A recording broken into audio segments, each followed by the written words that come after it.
What is going on? It's Alex coming back at you with another video, and today we're going to be breaking down CBS's 2025 way too early mock draft. Now, if you are new, feel free to like, comment, subscribe because the draft never ends on this show. Below my face is my board, and I actually have a couple things I'm going to be announcing that are going to be some changes coming soon to it. I don't want to fully revamp my board as I'm evaluating the talent as I was doing last year. I kind of want to be able to, take couple chunks and then be able to switch it. But the whole entire reason I'm reviewing these is because, yeah, they're not going to be perfect. Yeah, they're not going to be accurate, but it's a great way to be able to involve you guys with the discovery process of all these great new players. And because there's a lot of really fun ones that I want to show to you guys.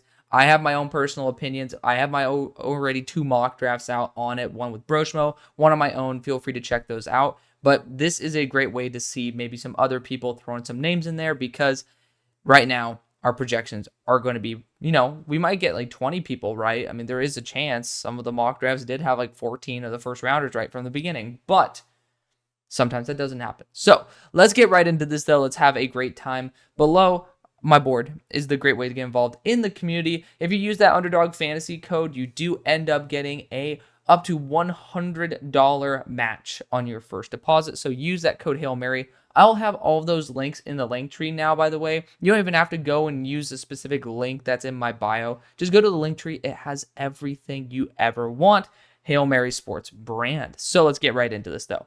Start out with the first round. You get Shedeur Sanders going at number 1 to the Carolina Panthers. I assume this is based on the Super Bowl odds. I mean, I should have probably read that before this happened, but let's just hope that that's the case. Regardless, like, obviously I didn't make the order. You can get mad at CBS. I don't really care too much about that. But Shedeur Sanders does go number 1 overall. I'm evaluating the quarterback class right now, and some of the guys that are really kind of wanting to be in the first round, let's just say not so much. I'm not talking about the top guys like Shedeur or Carson. Those guys are actually going to be next in my quarterback evaluation. I will be actually putting out a quarterback evaluation video this coming week, so stay tuned for that. It's going to be kind of nuts, but I'm very excited for it nonetheless. Travis Hunter goes at number 2. So we got Colorado Buffaloes going number 1 and number 2. Actually, a little bit more evaluation on pick number 1 here. I would never do this. No disrespect to Shedeur, but I would not give up on Bryce Young. I still think Bryce Young's a better talent than Shedeur. I think Bryce Young was in a more translatable system than Shedeur. I think that, Carolina needs to do a much better job of surrounding Bryce with some good talent.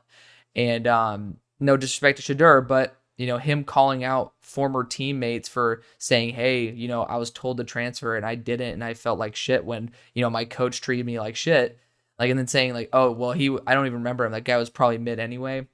That's just not something that I personally want to bring onto my roster. This guy flexing like what time it is and his bougie ass watch. It is what it is. Call me an old timer, call me, grandpa or whatever the hell it is. But, for me, quarterback is the center of my organization. It's what people will be using to evaluate a multi-billion-dollar organization. And to me, I personally wouldn't want that, especially at pick number 1. But Travis Hunter at number 2, I think he's going to be more of a corner in the NFL, but we're going to be doing a little bit more evaluation on him as time goes on. The Titans, if they're at number 2, I actually took a tackle for them in my first mock draft.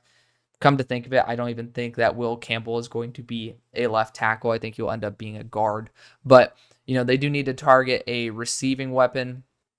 So if my analysis on Travis Hunter ends up leaning more wide receiver than corner, wouldn't be the worst pick in the world, because you're getting someone who has unbelievable stamina, that's for sure. At pick 3, you got Mykel Williams going to the Patriots. I loved seeing Mykel get in some love here. He hasn't proven the worth of a number 3 overall pick from his play so far, but excellent frame, 265 at 6'5", and he was, I believe, the number 1 player out of his draft class, but he popped off to me at the All-American Bowl, so big fan. I've been watching him since literally his pre-college days. Harold Perkins ends up going at number 4 to the Washington Commanders. It's going to be interesting to see what role he actually plays, because at 220 pounds, it is quite concerning, but the talent is unbelievable. We've seen him take over games. If you can get up to 235 as an edge rusher and maintain that athleticism, which it is a big ask at 220 to 235, that's a noticeable jump.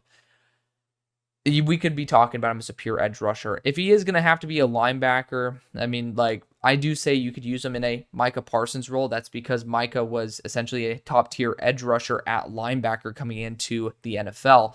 But yeah, Micah, if I'm not mistaken, was a bit bigger than 220 pounds. So certainly up there in the air as to what they should do, but Harold Perkins' talent is ridiculous. At pick number 5, JT Tuimoloau goes to the New York Giants.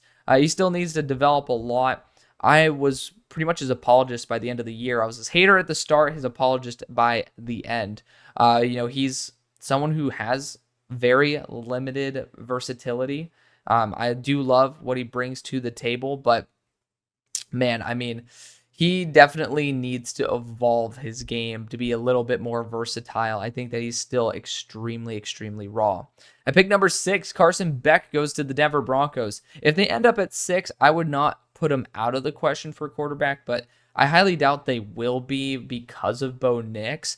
I don't think Bo Nix would lead them to that number 6 overall selection. And number 7, we have Will Johnson going to the Arizona Cardinals. He's my number 1 player in the class at the moment. We shall see what happens as the tape begins to challenge with some players, because y'all know I'm going to end up falling in love with certain players far more than the consensus. As I should. I mean, being a parrot of the consensus is not really a good way to evolve or evaluate players. It's not really a good reflection on someone being an individual, right? And you don't follow people to be, I mean, there are some content creators out there that I can tell are kind of more of those parrots and, a little bit more of the sheep rather than, somebody who's willing to go out on their own and be their own individual self. But I sure as hell am willing to lay my balls on the table every single time. That doesn't always work, but at least you guys know you're getting an honest opinion. Whether it's valid or not, that's the question that gets answered after the draft. But Will Johnson goes at pick number 7. He's a fantastic corner. Again, the Cardinals would love to have him. You guys have a lot of really good corners right now, but they're small. Like, that's my big issue. They're all like sub 6 foot or, sub 190 or a combination of the two. So Will Johnson at 6'2", 200 pounds is fantastic. Denzel Burke goes at 8 to the Vikings. I can't see them being here. I think J.J. McCarthy's game manager ability will still be able to get this team to at least playoff contention. Regardless, Denzel Burke is a fantastic corner. He was so underrated last year. He might have been better than Cooper DeJean on my board, and that's factoring out injury. I really love Denzel Burke's game. Pick number 9, Cam Ward goes to the Saints. I don't think that the Saints would take Cam Ward. He's had a pretty checkered past in terms of consistency, and they have Spencer Rattler on their team now, so I would take an extra year of Spencer Rattler and then load up my team with some really good young talent right here, like James Pierce, getting a talented edge rusher. You will essentially be needing an edge rusher after losing Chase Young after a 1-year contract. Not to mention, Cam Jordan's not the youngest person on planet Earth. At pick 10, Tyler Booker goes to the Raiders. TBD on that. You guys know I'm very opinionated on my offensive line evaluations. And this, so far, the offensive tackle class has a good tier 2, but a really garbage tier 1. In terms of, I think that these day 2 talents, I feel like they might get drafted on day 1, unfortunately. But the guys who should go day 2, according to their grade, there's some guys who I trust to develop pretty well, but, not guys who will be able to hit the ground running, unfortunately. TBD on Tyler Booker. I'll never shame a team for going offensive line, though. Princely Umanmielen goes to the Seahawks here. Crazy to see him as an Ole Miss edge rusher, formerly of Florida. But Princely is a talented edge rusher nonetheless. He has really solid bend. The thing that I love about him the most is his consistency at pushing the pocket. That's what stood out to me. Even when he was having some pretty low moments, he still is consistently pushing the pocket. So I could see the Seahawks liking that. I just, if you're at number 11, there might be some other issues that I would target. Quinn Ewers goes at pick 12. I just finished my evaluation of him today, so I'm going to spoil a little bit of my quarterback video. He actually graded as a developmental quarterback, not really even a fringe starter. So I am a bit lower on Quinn. His deep ball accuracy is overly inconsistent. I think he checks down the ball a little too much. I think that his throw motion's pretty elongated, but I do like his lower footwork. He does have confidence on on that final step of his drop, so you don't see these unneeded. He doesn't have unnecessary foot movement, which is a big plus. But elongated throw motion. I thought his ball velocity kind of dropped a little bit last year, ever since he had that shoulder injury, and he's a little bit on the lighter side. I honestly thought that he kind of was pretty much check down or like YOLO it, but his most beautiful passes are from 10 to 20 yards and primarily to the left side of the field. So he does have some really good balls, but I just pause. I do think that he's become a little more inconsistent than I'd like him to be a first round pick. Dante Corleone goes to the Steelers at pick 13. I do think defensive interior is going to be on our radar, but Dante Corleone wasn't a player who I had in the same tier as, Dayon Walker, who I think would be an absolute steal for the Steelers, no pun intended. Pick number 14, Emeka Egbuka. I think is he the first receiver off the board? Pretty sure this is technically they just put Travis Hunter, but, again, TBD on him. Emeka Egbuka is fantastic. I don't think the Colts will need another receiver. Doesn't make any sense, in my opinion. I'd be going after a strong boundary corner here, like Ben Morrison. I mean, hell, you could go to Takario Davis even. I do feel like wide receiver makes a little bit of no sense here. Noah Thomas, 6'6", 200-pound wide receiver out of Texas A&M. Going to be honest, have not studied him. I mean, again, you look at the yardage, definitely doesn't look like there's much to study, but 6'6", 200-pound receiver, I would love to see how he runs his routes. I do think the Bears should be in the market for a wide receiver once Keenan Allen heads out. Donovan Jackson goes at pick 16 to the Jaguars. Too early for an interior offensive lineman, in my opinion, but Donovan Jackson's a great athlete who has really good length as well, a great build. I would not be surprised to see him in the first round, but I don't think Jacksonville needs it that desperately. Tyleik Williams goes to the Browns. Pairing him back up with Michael Hall would not be the worst thing on planet Earth, but I just don't see defensive interior with the amount of guys they brought in the offseason being one of their primary needs. Ben Morrison somehow slips to the Rams. Obviously, fantastic pick, BPA. And honestly, I think it was a good fit as well. Barrett Carter goes to the Falcons. It would kind of line up with what the Falcons are doing. A developmental linebacker who's undersized, but still, I mean, he was the best linebacker on the team last year. So I do like that quite a bit. I just don't know if I would put him in the first just yet. Evan Stewart, now at Oregon, goes to the Chargers at pick 20.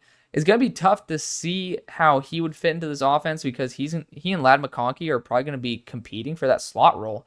I do love the idea of getting more and more weapons, but this is a team that somehow snagged Brandon Rice in the 7th round. So I do see some great momentum for getting a guy like Dayon Walker here. Obviously, we haven't even talked about that. Luther Burden hasn't been taken, but, it is what it is. James Pierce hasn't been taken either. CBS is going to CBS, man. But I'm using this more as an opportunity for you guys to get to see some more player team fits as we continue to go along. And it's a good way for me to be exposed to them as well.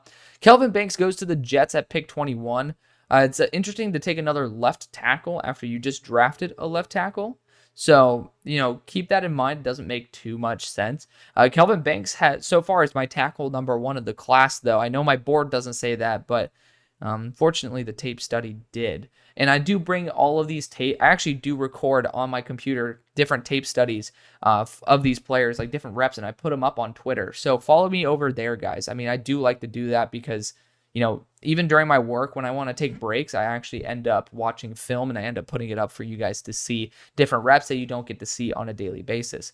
Denver Harris ends up going at pick number 22. He's a transfer from LSU to UTSA. Technically A&M as well. I honestly haven't seen enough of him to be able to give you an honest opinion. I've heard some good stuff on him. I don't really know if corner is the position I'd go for the Dolphins in round 1, but if the value's there, the value's there. Holy shit, I didn't know Landon Jackson didn't have eyebrows. What? This dude is like completely bald. Freaking egghead here. But I do love Landon Jackson. He goes at pick 23 to the Green Bay Packers. Humpty Dumpty. That's so mean. I can't do that. Landon Jackson's a good player. He's 280 pounds at 6'7". I don't think he's a good fit for the Packers. I would be going defensive interior most likely. I mean, again, if you want to go edge rusher, there's a lot better ones on the board like James Pierce, but we'll leave that behind. Pick 24, we got Wyatt Millum, West Virginia offensive line, going to the Eagles. Can't support this one, to be honest. Can't. You'd have to be able to get a legitimate right tackle. If the guy who I can see for the Eagles is actually Jonah Savaiinaea, the right tackle from Arizona. He needs a year to develop. That's a Howie first-round right tackle right there if you have to get one. Jalen Milroe goes to the Cowboys at 25. You're essentially getting a more athletic version, and I think he's younger as well than Joe Milton, significantly younger, which means that I should like him. But dude's a physical freak. I mean, I'm a big fan of what Jalen Milroe could be, but I just need to see the consistency. Like, I'm really hoping for him, though. This guy's a physical monster. Then we got at pick 21, Smail Mondon going to the Texans. Doesn't seem like a team to go after a first-round linebacker, in my opinion. To be fair, they did go after a 4.65 corner with their first pick, but it is what it is. I do think at this point you'd be looking for another receiver, but Smail Mondon, I just can't see at 225 being a first-round linebacker. Joshua Gray goes at pick 27. The guy who was, he's a guaranteed guard in my opinion, short length, and he's struggled quite a bit. He definitely should be kicking into guard, and at 27, I don't see that being a massive need for the Bengals. At 28, you got Jack Sawyer to the Bills. I do see an edge rusher position being open for them in the relative near future. Jack Sawyer, he's very similar, in my opinion, processing-wise to Luther Ellis. Nope, Jonah Ellis. Luther Ellis was his father. Jonah Ellis, he ended up not really understanding where the ball was a lot of the time. Jack Sawyer kind of has that deer in headlights look as well, unfortunately. I wish that weren't the case, but, he's one of the best run defenders when the ball's running right at him. But, again, time can also be a good remedy to those issues. Shermar Turner going at pick 29. He is an interesting prospect. 6'4", 290. It's certainly up in the air as to what his role will be, but, I don't know if I fully love it because Mekhi Wingo would take that role, in my opinion. Mekhi Wingo would. Unless you want to put Shamar, all the way on the outside in Marcus Davenport's role, or the other way around where you have Mekhi Wingo there. And I just don't know if they have the flexibility in terms of the pass rush ability to do so. Colin Oliver goes at pick 30. This dude was a pressure machine last year. I'm talking about 6 or 7 pressures a game. And he ends up going to the Baltimore Ravens here. That's a dude who I could end up seeing slip into the first round. One of those dark horse players that I really didn't even think about as a first round player. It's also why you look at CBS mock drafts, they're willing to do some stupid stuff, but sometimes stupidity, like a clock, it's always right twice a day, right? Even when it's broken, it's right twice a day. So maybe this is one of those times. Colin Oliver is a fun linebacker. I'll definitely be checking him out a little bit more, but this dude is a stat machine. At pick number 31, we got the Chiefs going Nazir Stackhouse. No way in hell, in my opinion. Nazir Stackhouse was next to, I think, Zion Log as probably the worst defender on Georgia. Not to be rude to Nazir, but every single rep I studied of him last year, coming into the year, he was always the last to come off the ball. He was always the one showing the least amount of effort. And it was pretty obvious when you had actual NFL talent right next to him. Georgia had a little bit less this past year. So, it was going to be a little bit less noticeable, but it was really noticeable when you got to see him versus legitimate first round talents. So not really going to be supporting that one personally. At pick number 32, you got Quinshon Judkins going to the Niners. How many running backs these guys need? Do not support this one. Obviously, there's a lot of really good players that were not selected in this. I don't know why. I'm sure it's just to get clicks, but, secretly, I kind of like the fact they didn't do that because we got to talk about quite a few other players, good and bad. But Quinshon Judkins should not be a pick to the Niners ever, unless it's the third round. They're screw it, we might as well. But when you're looking at Obviously, best available. I mean, I'd obviously go James Pierce or Luther Burden, but, Tetairoa McMillan, sure. But Dayon Walker makes perfect sense. Again, we're going to try to go down my board a little bit so you guys get to see a little bit more. Again, this is going to be adjusted a bit more as well. But I would love Bear Alexander potentially. He's somebody who's like going up and down. And yes, I do know, by the way, some of these are listed incorrectly. Xavier Nwankpa, I'm pretty sure, where's he at? I'm going to call myself out on this one. He's somewhere in here, Xavier Nwankpa.